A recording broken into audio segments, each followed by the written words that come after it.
We're joined on the podium by head coach Rob Lanier, Chuck Harris, and Emory Lanier.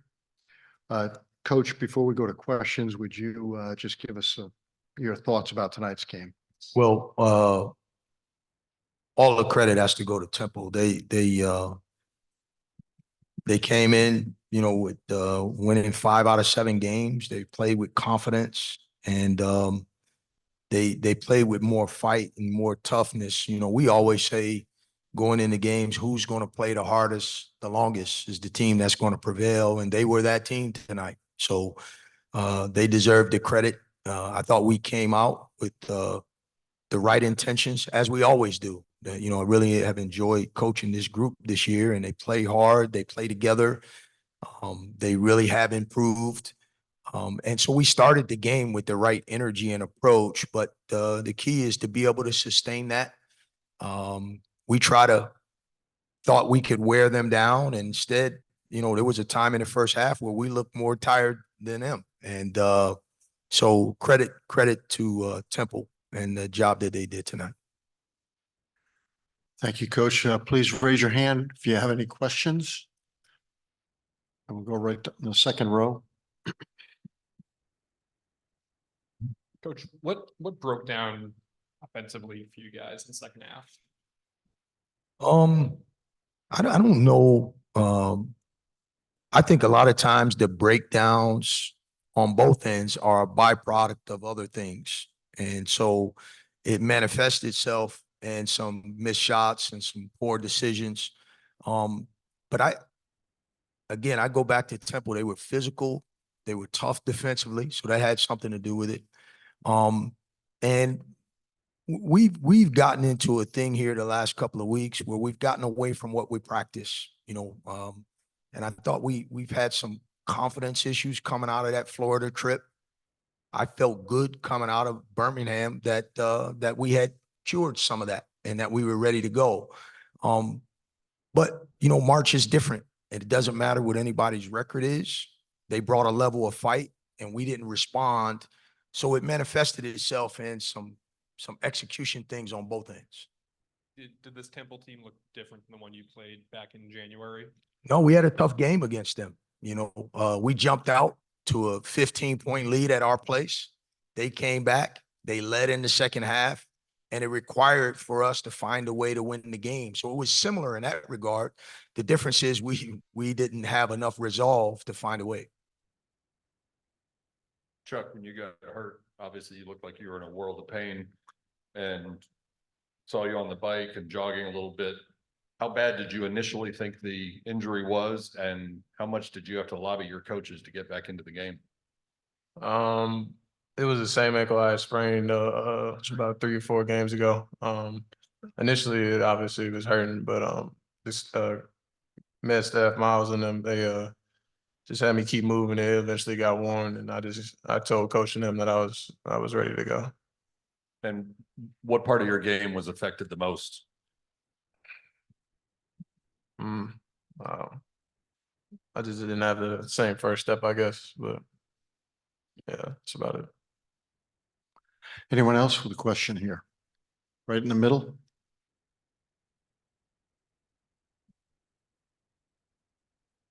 And then just kind of going off that, Coach, how much did not having Chuck to close out the first half and for most of the second half kind of hurt you guys, kind of adding on to that offensive struggle? Well, we went into the half with the lead, and we're able to manage it. I do think it was more about it changed the rotation coming out of halftime. We started a different lineup, and there was some uncertainty as to whether or not he was going to be able to return. So our rotation changed a little bit. And obviously when you get a guy who's getting 13, 14 a game and he's not there, that can affect what you do. But it's still, for us at halftime, they were shooting 50% from the field and 44% from the 3-point line.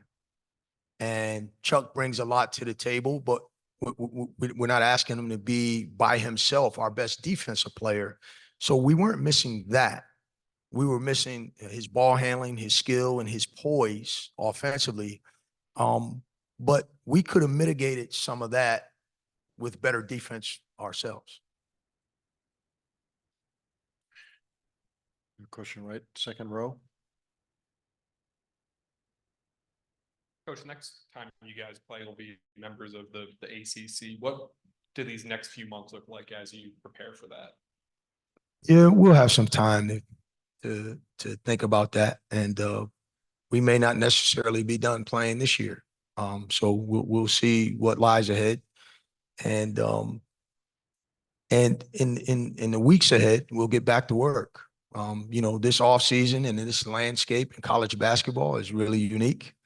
So we'll in the next few weeks, we'll start to figure out where we stand with everything. Right here in the middle. Coach Sam Williamson played 15 minutes, and I was just curious if he was injured or limited in any way physically. No, we were just trying to push some buttons and find a spark somewhere. We went to a smaller lineup, and Jaheim was giving us something, and we needed some shot making, and we were just searching at that point. It really had nothing to do with him being hurt or him doing anything wrong. We have one right in the middle here. For coach and the players, just how tough was this last kind of final stretch of the season? You talk about that Florida trip that, you know, to kind of finish the tough way that you guys did this season. Yeah, I would say that it stands out because of what we had done prior to that, right? And we had gotten better, and we had positioned ourselves in such a way that when we went to Florida, we were 34 in the net. These guys did that. That was a real thing. And so we had positioned ourselves and made that game a big game. And a big time team responded in a big time way. And we got humbled in that game. Then we went to South Florida and got the same medicine. And we needed to respond. And to be quite honest with you, through the UTS game and the ECU game, we still hadn't gotten off the mat. And I had felt like the practices were always good. The attitude was always great. And the fight in the UAB game was very similar to the fight that put us in a position going into the FAU game to begin with. And we didn't finish the game, execution, free throws, but it wasn't effort, engagement, spirit. We had all of that. We needed more of that tonight, and we didn't have it tonight.